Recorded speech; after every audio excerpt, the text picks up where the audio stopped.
Hello friends, welcome to optimistic studies. Optimistic studies में आप सभी का स्वागत है। आज हम अपनी पॉलिटी की सीरीज़ में salient feature of Indian constitution का पार्ट 2 देखने जा रहे हैं। इससे पहले हमने इसका पार्ट 1 देखा हुआ है। साथ में हमने और भी लेक्चर्स डिस्कस किए हैं। यदि आपने नहीं देखा है तो चैनल में प्लेलिस्ट बनी हुई है इंडियन पॉलिटी नाम से, आप उसमें जा कर के देख सकते हैं। तो आज हमको फिर देखना क्या है, भारतीय संविधान की विभिन्न विशेषताएं। सेशन स्टार्ट करने से पहले यदि आप चैनल पर न्यू हैं तो चैनल को सब्सक्राइब कर लीजिए और बेल नोटिफिकेशन को ऑन रखिए, जिससे हम जो भी वीडियो डालें तो आप तक पहुंचती रहे। तो चलिए फिर हम आज का सेशन स्टार्ट करें। सेशन स्टार्ट करने से पहले एक क्विक रिवीजन कर लेते हैं कि हमने कल पढ़ा क्या था पार्ट 1 में विभिन्न विशेषताओं के अंतर्गत। तो हमने पढ़ा था कि भारतीय संविधान सबसे लंबा लिखित कॉन्स्टिट्यूशन है। क्या है? लेंथियस्ट रिटन कॉन्स्टिट्यूशन है। फिर हमने देखा था कि विभिन्न स्रोतों से लिया गया है। फिर साथ में हमने देखा था कि इसमें लचीलापन और कठोरता का मिश्रण है, ये रिजिडिटी प्लस फ्लेक्सिबिलिटी दोनों है। फिर हमने क्या देखा था? नेक्स्ट हमने देखा था कि इसमें संघीय एवं एकात्मकता दोनों गुण पाए जाते हैं, फेडरल प्लस यूनिटरी फीचर्स हैं। फिर हमने क्या देखा था? हमने देखा था संसदीय प्रणाली है, पार्लियामेंट्री फॉर्म ऑफ गवर्नमेंट है। फिर हमने देखा था कि हमारे देश में क्या है, सिंथेसिस है किसका किसका, parliamentary sovereignty and judicial supremacy का, किसका किसका संश्लेषण है, तो संसदीय संप्रभुता और न्यायिक सर्वोच्चता का संश्लेषण है। फिर हमने क्या देखा? एकीकृत और इंटीग्रेटेड एंड इंडिपेंडेंट जुडिशरी देखा। तो ये हमने 7 फीचर्स कल देख लिए थे, जो कि अभी हमने क्विक रिवीजन भी कर लिया है। साथ में अब तक हमने जो कुछ भी देखा है, जितने लेक्चर्स डले हुए हैं, इसका कल हम एमसीक्यू प्रैक्टिस करेंगे। इनका हम कल एमसीक्यू प्रैक्टिस करेंगे। तो आप लोगों को करना क्या है कि हमने अब तक जो भी पढ़ा है, आप उसको रिवाइज करते हुए चलेंगे। अदरवाइज़ लेक्चर बस देखने से नहीं होता है, जब तक हम रिवाइज ना करें और उसके अनुसार हम एमसीक्यू प्रैक्टिस ना करें। तो हम ऐसा करेंगे कि कल हम एमसीक्यू प्रैक्टिस करेंगे। फिर हम आज क्या देखने वाले? 8th से देखने वाले। 7 हमने कल देख ली विशेषताएं, 8 विशेषताएं देखते हैं। तो 8 फीचर्स क्या है इंडियन कॉन्स्टिट्यूशन का? 8 फीचर्स है मौलिक अधिकार। क्या है? मौलिक अधिकार, फंडामेंटल राइट्स। तो फंडामेंटल राइट्स क्या हमको पता है कि किसके कौन से भाग के अंतर्गत है? तो पार्ट 3 के अंतर्गत है। ठीक, हमारे कितने मौलिक अधिकार हैं? तो हमको ये पता है कि हमारे 6 फंडामेंटल राइट्स हैं। अब इसमें फंडामेंटल राइट्स का हम डिटेल लेक्चर बाद में देखेंगे। अभी यहाँ पे हम ये करेंगे तो बेवजह कन्फ्यूजन होगा कि क्या है कैसा है। इसको पूरा हम पर्टिकुलरली जब हमारा लेक्चर आएगा तो उसमें हम इसको याद करेंगे, केवल देखेंगे नहीं, हम इनको याद करेंगे। ठीक है, तब तक के लिए हम ये जान के रखते हैं कि जो हमारा मौलिक अधिकार है वो भाग 3 में है, जो कि हमारे 6 मौलिक अधिकार हैं। फिर हमको ये पता है कि ये जो फंडामेंटल राइट्स है वो पॉलिटिकल डेमोक्रेसी को प्रमोट करती है। किसको? राजनीतिक लोकतंत्र को। ये बिल्कुल एग्जाम में आया हुआ क्वेश्चन है कि किसको ये बढ़ावा देती है, मौलिक अधिकार किसको बढ़ावा देते हैं? तो राजनीतिक लोकतंत्र को, पॉलिटिकल डेमोक्रेसी को। ठीक, फिर उसके बाद आ जाते हैं, लेकिन ये जो है ये साथ में मौलिक अधिकार किस रूप में काम करते हैं? ये एक प्रकार से लिमिटेशंस हैं। किस पे लिमिटेशंस है? तो टायरेनी। किसकी टायरेनी? एग्जीक्यूटिव और arbitrary laws of the legislature पे एक ये लिमिटेशन है। इसका क्या मतलब हुआ कि ये जो कार्यपालिका के अत्याचार या विधायिका के मनमाने कानून हैं, उन पर ये क्या करते हैं? सीमाओं के रूप में कार्य करते हैं। सीमाओं के रूप में मतलब उनको दबाने का कार्य करते हैं कि हमारे ये अधिकार है, आप अपने इच्छा से आप ये सब नहीं कर सकते हो, हमारे अधिकारों का हनन नहीं होना चाहिए। तो ये एक प्रकार से क्या है? लिमिटेशंस है। ठीक है, ये जो पॉइंट लिखे हुए हैं ना, सब एग्ज़ाम रेलेवेंट पॉइंट है, क्योंकि सब एग्ज़ाम में आए हुए हैं ये सब, है ना। फिर उसके बाद हम देखते हैं कि ये जो है, जो मौलिक अधिकार होते हैं वो जस्टिशिएबल होते हैं। जस्टिशिएबल का मतलब क्या होता है? कि वो एनफोर्सेबल बाय द कोर्ट्स होते हैं फॉर देयर वायलेशन। इसका क्या मतलब हुआ? यदि इनका उल्लंघन होता है, यदि इनका उल्लंघन हुआ, मौलिक अधिकारों का हमारा उल्लंघन हो गया, तो हम अदालतों के पास जा सकते हैं। ठीक है, यानी कि इसका मतलब क्या हुआ कि ये न्यायोचित है, जस्टिशिएबल हैं, यानी कि हमारे मौलिक अधिकारों का हनन होता है तो हमारे पास ये भी अधिकार है कि हम अदालतों के पास जा सकते हैं। और वो किस अनुच्छेद में ये अधिकार दिया गया है, तो आर्टिकल नंबर 32 और आर्टिकल नंबर 226, 32 और 226 के अंतर्गत हमें ये अधिकार है, जहाँ पे हम रिट ज्यूरिडिक्शन फाइल कर सकते हैं, रिट ज्यूरिडिक्शन फाइल कर सकते हैं। आगे आ जाए हम लोग, आगे क्या आती है बात, तो हमने क्या देख लिया, हमने मौलिक अधिकार जो कि भारतीय संविधान की एक विशेषता है उसको हमने देखा है कि 6 मौलिक अधिकार तो हैं जो कि हम बाद में देखने वाले हैं। फिर आते हैं हम राज्य के नीति निर्देशक सिद्धांत, directive principles of state policy. अच्छा ये बताइए हमने इसको लिया कहाँ से है, तो हमने क्या पढ़ा था, आयरलैंड से। कहाँ से लिया है हमने, आयरलैंड से। आयरलैंड के लिए हमने क्या ट्रिक याद की थी, तो रेड हमने याद की थी। बिल्कुल आपको भूलना नहीं है कुछ चीज़, साथ में कहीं पे कुछ पॉइंट आया है तो वो तुरंत आपके दिमाग में क्लिक करना चाहिए कि अच्छा हमने इससे रेलेवेंट पढ़ा क्या है, इससे संबंधित हमने पढ़ा क्या है। तो हम देखते हैं कि अभी हमने क्या देखा कि जो फंडामेंटल राइट होते हैं, जो हमारे फंडामेंटल राइट होते हैं वो राजनीतिक लोकतंत्र के विचार को प्रमोट करते हैं, फंडामेंटल राइट पॉलिटिकल डेमोक्रेसी को प्रमोट करते हैं। लेकिन ये जो डीपीएसपी होते हैं, राज्य के नीति निर्देशक जो सिद्धांत होते हैं, वो सोशल और इकोनॉमिक जस्टिस प्रदान करते हैं। क्या क्या देते हैं वो सामाजिक और आर्थिक न्याय प्रदान करते हैं, वो राजनीतिक लोकतंत्र को बढ़ावा देता है। और ये क्या करते हैं, आर्थिक और सामाजिक और आर्थिक न्याय को प्रदान करते हैं। ये बिल्कुल हमको याद रहना चाहिए, ठीक है। फिर उसके बाद क्या आता है कि डीबीएसपी का एम क्या है, एक वेलफेयर स्टेट की स्थापना करना। उद्देश्य क्या है इनका, एक कल्याणकारी राज्य की स्थापना करना, ठीक है। वेलफेयर स्टेट डायरेक्टली एग्जाम में पूछता है ये, वेलफेयर स्टेट कौन प्रमोट करना चाहता है, कौन एस्टैब्लिश करना चाहता है, तो डीपीएसपी। कल्याणकारी राज्य कौन बनाना चाहते, स्थापना कौन करना चाहता है, तो राज्य के नीति निर्देशक सिद्धांत। फिर आगे आ जाते, फिर और क्या बताया है, इस तरह से ये क्यों वेलफेयर स्टेट की स्थापना करना चाहते, जिससे ये जो वेल्थ है वो एक इंसान के हाथ में बस ना रहने पाए, सभी के पास में आना चाहिए, क्या जहाँ कुछ के हाथों में धन का संकेंद्रण ना नहीं होगा। नहीं तो क्या हो जाएगा कि एक जन बस अमीर है, बाकी लोग तो गरीब होते जा रहे हैं, इसीलिए ये डीपीएसपी है।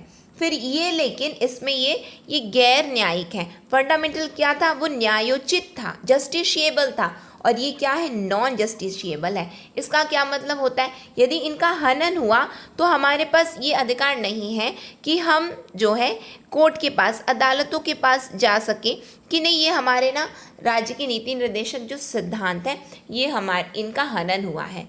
तो इसका मतलब कि हमको क्या ये पता चल गया, याद क्या क्या करना है कि नॉन जस्टिशिएबल है, फिर ये वेलफेयर स्टेट की स्थापना करना चाहते हैं, और ये सोशल और इकोनॉमिक जस्टिस को प्रमोट करते हैं। बस ये 3 जो अंडरलाइन मैंने किया, बस हमको इतना ही चीज़ याद करना है, अदरवाइज़ हमको कुछ भी नहीं याद करना है, बस इतनी चीज़ें हमको याद हो जानी चाहिए डीपीएसपी से रिलेटेड।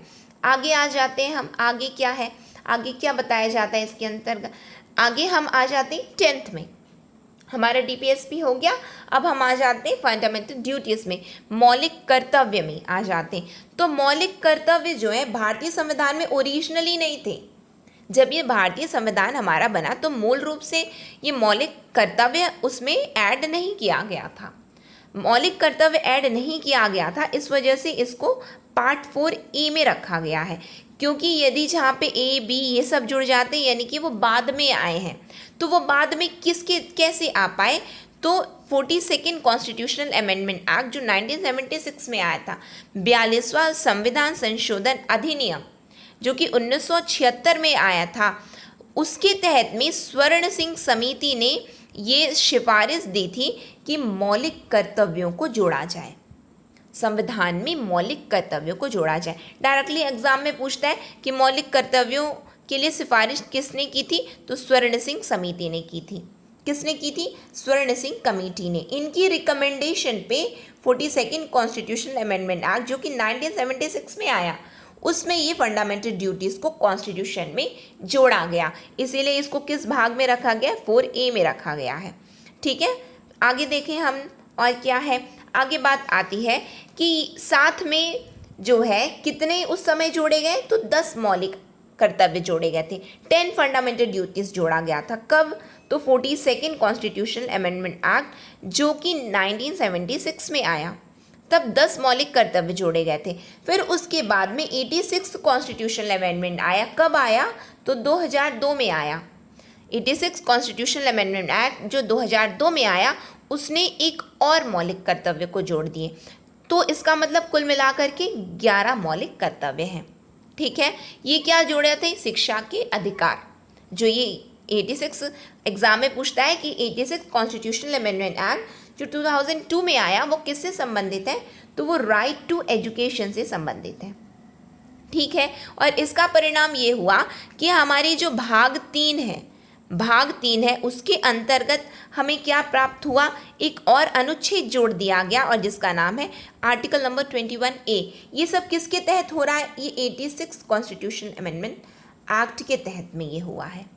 ठीक है, आगे आ जाए हम लोग। आगे क्या है, तो हमने अब तक क्या देख लिया, हमने मौलिक अधिकार देख लिए, राज्य की नीति निर्देशक सिद्धांत देख लिए और हमने मौलिक कर्तव्य देख लिए।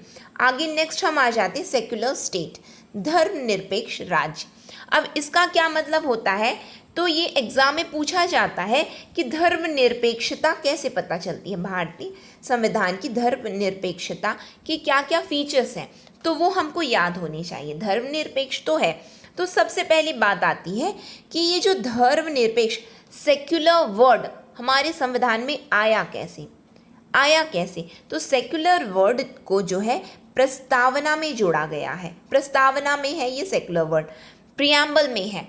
और वो कैसे आया है, तो 42nd कॉन्स्टिट्यूशनल अमेंडमेंट एक्ट जो कि 1976 में आया, उसमें ये जो धर्मनिरपेक्ष शब्द जोड़ा गया। साथ में इसके साथ में सोशलिस्ट भी जोड़ा गया था, समाजवाद जिसको हम बोलते हैं, सोशलिस्ट जोड़ा गया। साथ में इंटीग्रिटी भी जोड़ा गया था हमारी प्रस्तावना में। ये सब इंटीग्रिटी, सेक्युलर, सोशलिस्ट कैसे आया है, 42nd कॉन्स्टिट्यूशनल अमेंडमेंट एक्ट 1976 से आया है। ठीक, फिर उसके बाद में ये तो फर्स्ट पॉइंट हो गया कि अच्छा यहाँ से पता चलता है कि हमारा देश जो है धर्मनिरपेक्ष है, क्योंकि शब्द ही है जो कि प्रस्तावना में है। फिर उसके बाद आता है कि ये जो प्रियम्बल है, ये जो प्रस्तावना है वो हमको क्या प्रदान करती है, तो लिबर्टी प्रदान करती है। किस चीज़ की लिबर्टी, तो बिलीफ, फेथ एंड वर्शिप की लिबर्टी। क्या देती है ये, विश्वास, नागरिकों को विश्वास और पूजा की स्वतंत्रता प्रदान करती है। एग्जाम में यूपीएससी में एक बार पूछा था कि लिबर्टी किस चीज़ की दी जाती है प्रस्तावना में, तो बिलीफ, फेथ एंड वर्शिप।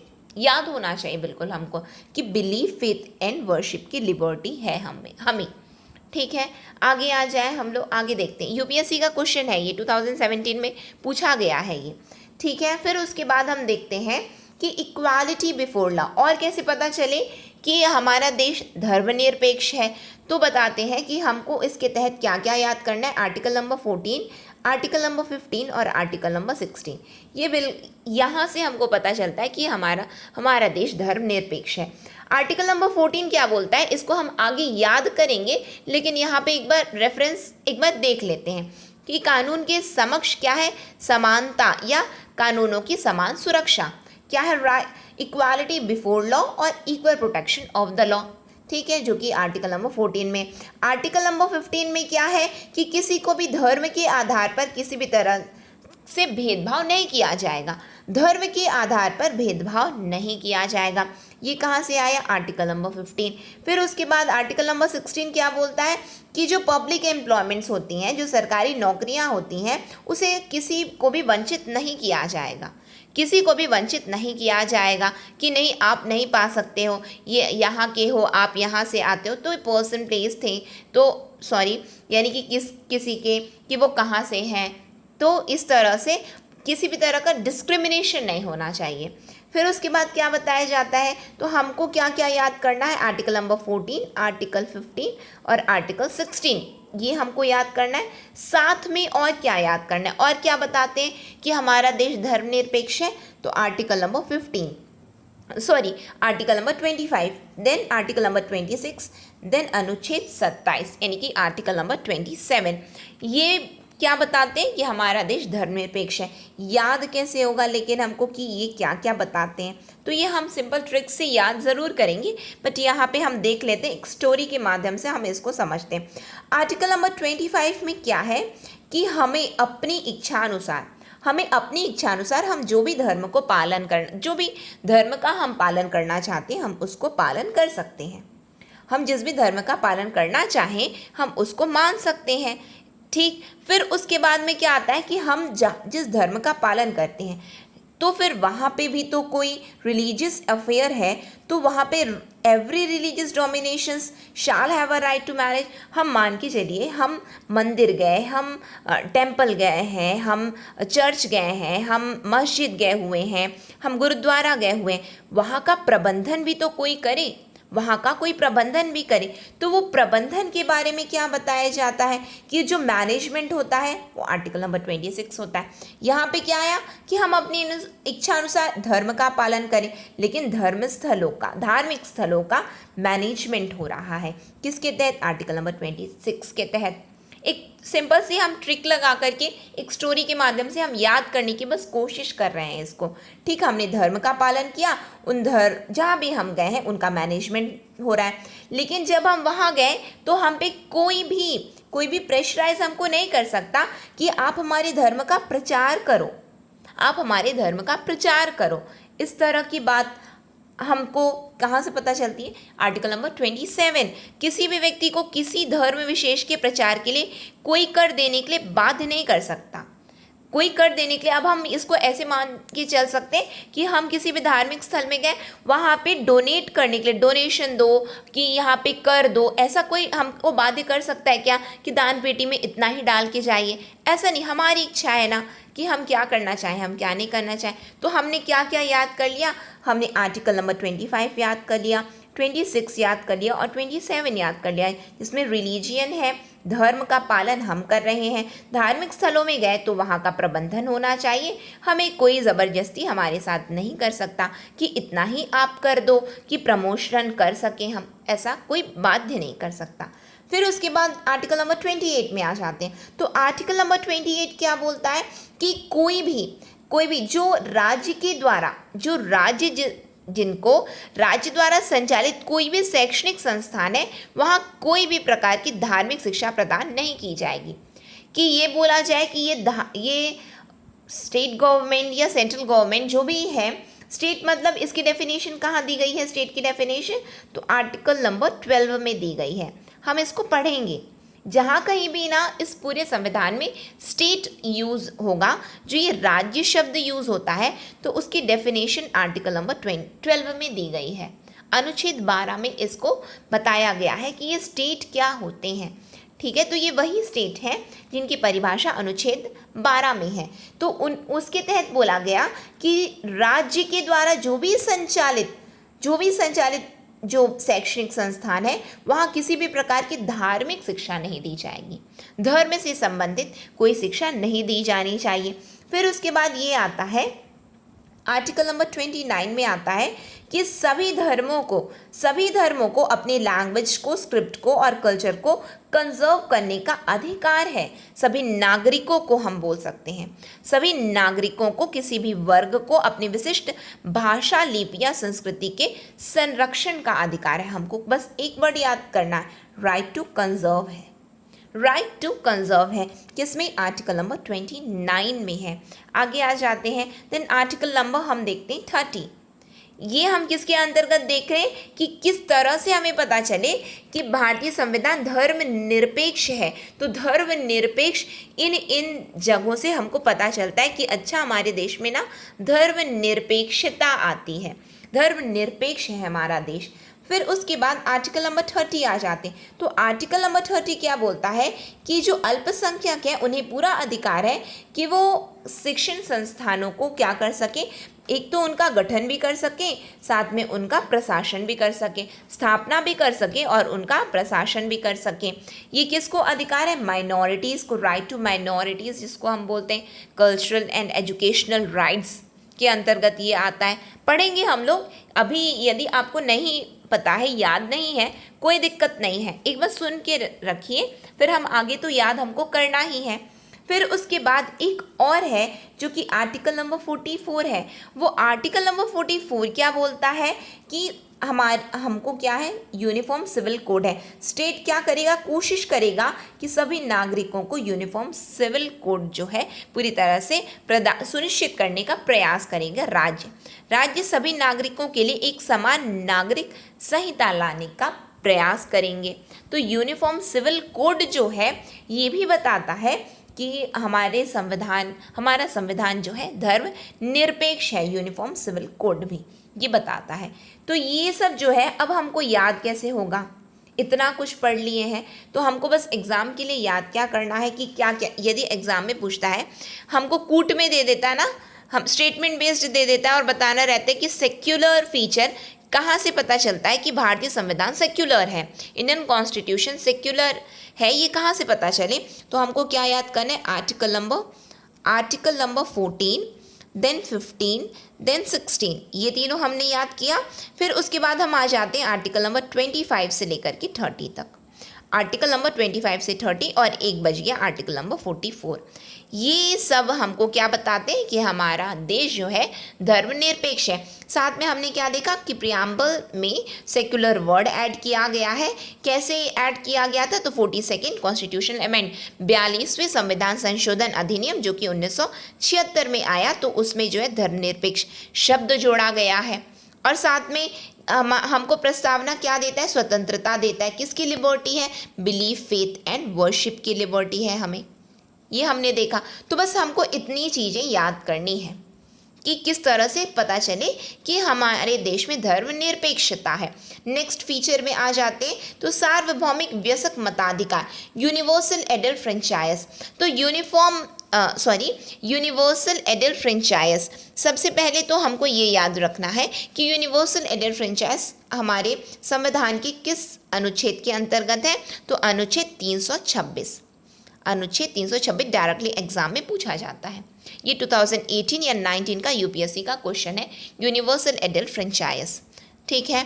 फिर उसके बाद हम देखते हैं कि वोटिंग एज जो है हमारे, अभी हम प्रेजेंट में क्या देख रहे हैं कि वयस्क मताधिकार वो होता है कि 18 से 18 से प्लस को जो है राइट टू वोट है, हम क्या कर सकते हैं, वोट दे सकते हैं। यही होता है ना मताधिकार, कि जैसे हम 18 के हो जाते हैं तो हमको जो है वोट देने का अधिकार प्राप्त हो जाता है। लेकिन इससे पहले हमारे देश में 21 वर्ष था, 18 नहीं था, 21 वर्ष था। फिर 21 वर्ष को घटा करके 18 वर्ष कर दिया गया। तो कब किया गया, तो 61वें संविधान संशोधन अधिनियम जो कि 1988 में आया है। 61st कॉन्स्टिट्यूशनल अमेंडमेंट एक्ट जो कि 1988 में आया है, वो हमारी उम्र को 21 से घटा करके 18 कर दिया है। किसके तहत में, जो हम मत देते हैं, राइट टू वोट के अंतर्गत हमें मताधिकार है, उसके अंतर्गत इसने क्या किया है, हमारी उम्र को 21 से 18 कर दिया। ठीक है, याद रहेगा आप लोगों को, बिल्कुल याद हो जाना चाहिए ये सब, ठीक है, क्योंकि हम इसकी सबकी एमसीक्यू प्रैक्टिस करने वाले हैं।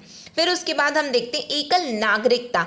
तो एकल नागरिकता हमारे देश में, हम स्टेट में, चाहे जिस भी स्टेट के, क्या वो हमको बोलता है क्या कि ये नागरिकता हो गई, नहीं, हमारे पास हम सब क्या है, इंडियन सिटीज़न हैं, हम क्या है, इंडियन भारतीय नागरिक हैं। हम कौन है, भारतीय नागरिक हैं। इसका मतलब क्या है, हमारे पास एकल नागरिकता है, हमारे देश में क्या एकल नागरिकता है। हम चाहे जिस भी राज्य से आए, लेकिन हमारे देश में नागरिकता एकल है, सिंगल सिटीजनशिप है, ठीक है। फिर उसके बाद हम आ जाते हैं इंडिपेंडेंट बॉडीज, यानी कि एग्जीक्यूटिव और लेजिस्लेचर तो है ही हमारे देश में, कार्यपालिका और विधायिका तो है, लेकिन इसके अलावा भी हमारे देश में कुछ स्वतंत्र निकाय हैं। और वो कौन कौन से हैं, तो इलेक्शन कमीशन, चुनाव आयोग, comptroller and auditor general, CAG, नियंत्रक और महालेखक परीक्षक। फिर यूपीएससी हो गया, स्टेट पीएससी, संघ लोक सेवा आयोग और राज्य लोक सेवा आयोग। तो ये क्या है, ये एक स्वतंत्र निकाय है, ये क्या है, एक इंडिपेंडेंट बॉडीज़ हैं, जो कि यदि हम इलेक्शन कमीशन की बात करें तो ये हमारे संविधान के अनुच्छेद 324 में इसके बारे में दिया गया है, जो कि पार्ट किस में है, भाग 15 में है, इसके बारे में बताया गया है। फिर कैग जो किस में दिया हुआ है, तो अनुच्छेद 148 में दिया गया है, 148 में दिया गया है, जो कि चैप्टर नंबर 5 में आते हैं। ये सब हम नेक्स्ट लेक्चर जो हमारा आएगा ना, इस पर ही रहेगा। तो यदि आपको ये सब याद नहीं है तो इट डजेंट मैटर कि अरे मुझे तो याद नहीं, सब आपको याद कराने के लिए ये सेशन लिया जा रहा है, जिससे आपको याद हो, ठीक है। फिर उसके बाद यूपीएससी और पीएससी के लिए हमको ये पता है कि आर्टिकल नंबर 315 से लेकर के आर्टिकल नंबर 323 तक जो है लोक सेवा आयोग के बारे में बताया गया है। पीएससी पब्लिक सर्विस कमीशन के बारे में है, जो कि किस भाग में आता है, तो भाग 14 पार्ट 14 में आता है, इसके बारे में दिया गया है। तो ये सब जो है, ये सब क्या है, ये एक स्वतंत्र निकाय है, जो कि हमारी भारतीय संविधान की एक विशेषता है कि हमारे देश में स्वतंत्र निकाय भी हैं। फिर नेक्स्ट आ जाते हैं हम इमरजेंसी प्रोविजन, आपातकाल की स्थिति। हमारे देश में इमरजेंसी आपातकाल का प्रावधान भी है। तो हमारे देश में कितनी आपातकाल घोषित किए जाते हैं, तो 3 प्रकार के आपातकाल घोषित किए जाते हैं। कौन कौन से हैं, एक नेशनल इमरजेंसी होती है, एक प्रेसिडेंट रूल होता है और एक फाइनेंशियल इमरजेंसी होती है, ठीक है, बिल्कुल होती है ना। तो एक क्या होता है, जो नेशनल इमरजेंसी होती है वो क्या है, आर्टिकल नंबर 352 में उसके बारे में दिया हुआ है। किस अनुच्छेद में, आर्टिकल नंबर 352, जो कि युद्ध, बाहरी आक्रमण या सशस्त्र विद्रोह के कारण आपातकाल जो घोषित किया जाता है, ठीक। फिर उसके बाद इमरजेंसी जो प्रेसिडेंट रूल, राष्ट्रपति शासन जिसको हम बोलते हैं, तो उसके बारे में क्या बताया गया है, वो कब घोषित किया जाता है, कि जब राज्यों में संवैधानिक तंत्र की विफलता उत्पन्न हो जाती है। जब राज्यों में संवैधानिक तंत्र की विफलता आती है, तब जो है राष्ट्रपति शासन लागू किया जाता है। तो उसके बारे में बताया कहा गया है, तो आर्टिकल नंबर 356 और आर्टिकल नंबर 365 में दिया गया। फिर हमारे देश में क्या होता है, वित्तीय आपातकाल घोषित का प्रावधान है, तो उसमें क्या है, आर्टिकल नंबर 360 में है। हालांकि हमारे देश में एक भी बार अभी फाइनेंशियल इमरजेंसी जो है लागू नहीं हुई है, बाकी ये दोनों तो लागू हुई है ना। इसको भी हम पढ़ेंगे, लेकिन ये हमको पता रखना है कि किस किस कौन कौन से अनुच्छेद के अंतर्गत आते हैं। तो नेशनल इमरजेंसी आर्टिकल 352, और जो राष्ट्रपति शासन जो है, प्रेसिडेंट रूल होता है, तो आर्टिकल नंबर 356 और 65, और जो फाइनेंशियल इमरजेंसी वित्तीय आपातकाल अनुच्छेद 360 के अंतर्गत घोषित किए जाते हैं। तो हमने ये क्या देखा, ये भी एक भारतीय संविधान की एक विशेषता हो गई। नेक्स्ट आ जाते हैं, नेक्स्ट क्या है, हमारे देश में त्रिस्तरीय सरकार व्यवस्था है। कितनी स्तरीय है, त्रिस्तरीय है। एक्चुअल में क्या है कि सेंट्रल और स्टेट गवर्नमेंट थी, सेंट्रल गवर्नमेंट और स्टेट गवर्नमेंट थी, ठीक है, डुअल पॉलिटी थी। फिर उसके बाद में क्या हुआ कि 73rd और 74th कॉन्स्टिट्यूशनल अमेंडमेंट एक्ट, 73वां और 74वां संविधान संशोधन अधिनियम, जो कि 1992 में आया, उसने क्या किया है, त्रिस्तरीय सरकार की व्यवस्था की है।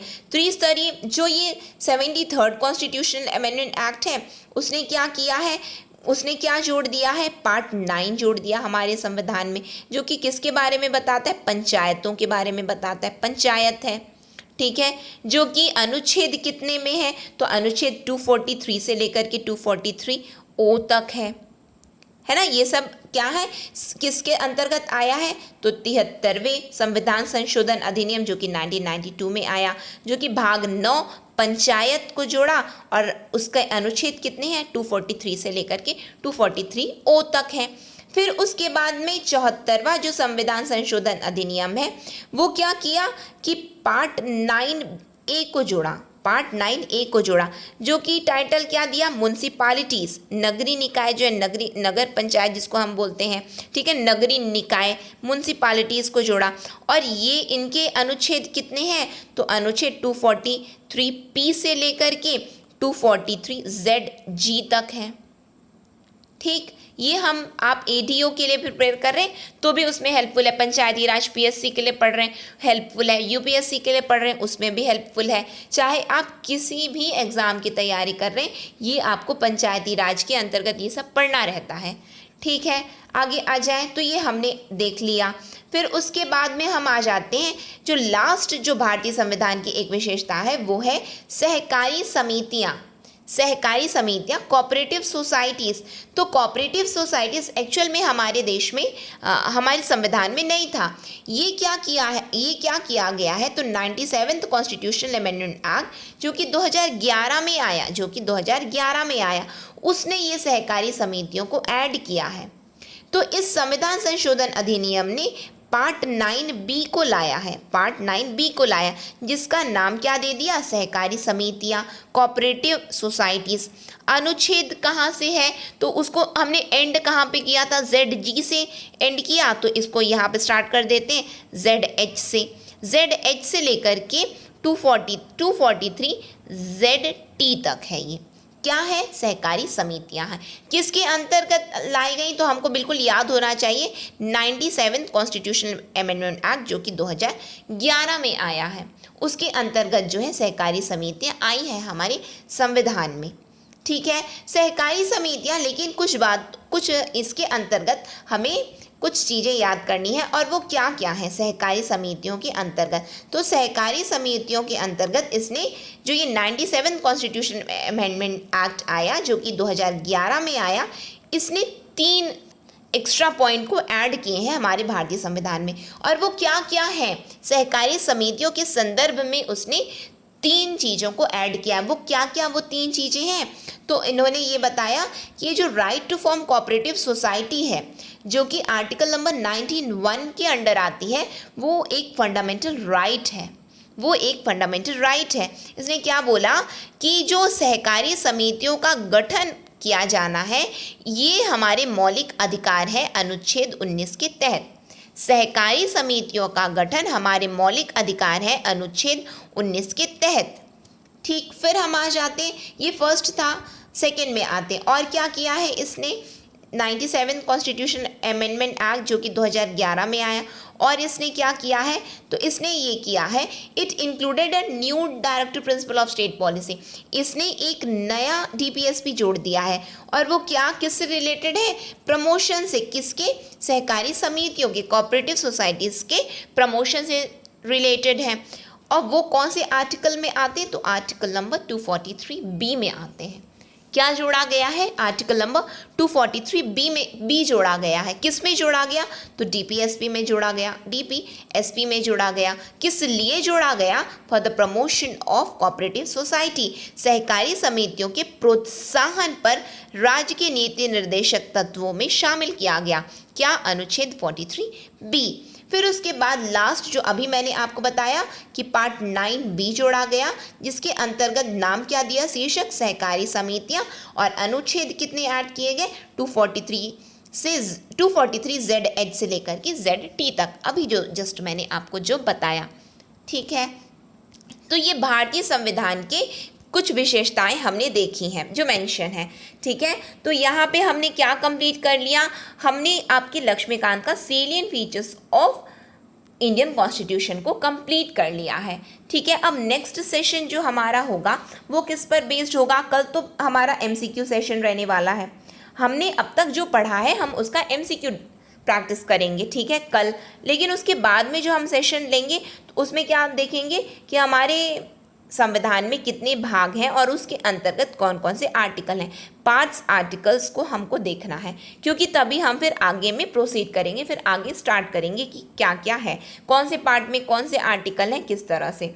आपको ये सेशन कैसा लगा, यदि अच्छा लगा हो तो प्लीज़ लाइक कीजिए, ज़्यादा से ज़्यादा लोगों तक शेयर कीजिए। साथ में यदि आपने चैनल को सब्सक्राइब नहीं किया है तो प्लीज़ चैनल को सब्सक्राइब कर लीजिए और बेल नोटिफिकेशन को ऑन रखिए, जिससे हम जो भी वीडियो डालें तो आप तक पहुंचती रहे। आप इसकी फ्री PDF आप हमारे मोबाइल ऐप जिसकी लिंक डिस्क्रिप्शन में है वहां से जाकर के डाउनलोड कर सकते हैं। इससे पहले वाला जो कल का सेशन हुआ था उसका मैंने PDF अपलोड नहीं किया था, कारण ये था कि ये सेशन बचा हुआ था सेलियन फीचर्स ऑफ इंडियन कॉन्स्टिट्यूशन, तो ये दोनों का कंबाइंड PDF अपलोड कर दिया जाएगा अब। तो आप वहाँ से जाकर के मोबाइल ऐप्स में जाकर के study material, free study material section है, वहाँ से आप इसकी PDF को डाउनलोड कर सकते हैं। नेक्स्ट सेशन में हम मिलते हैं। नेक्स्ट सेशन तक के लिए optimistic learning. Thank you for the session.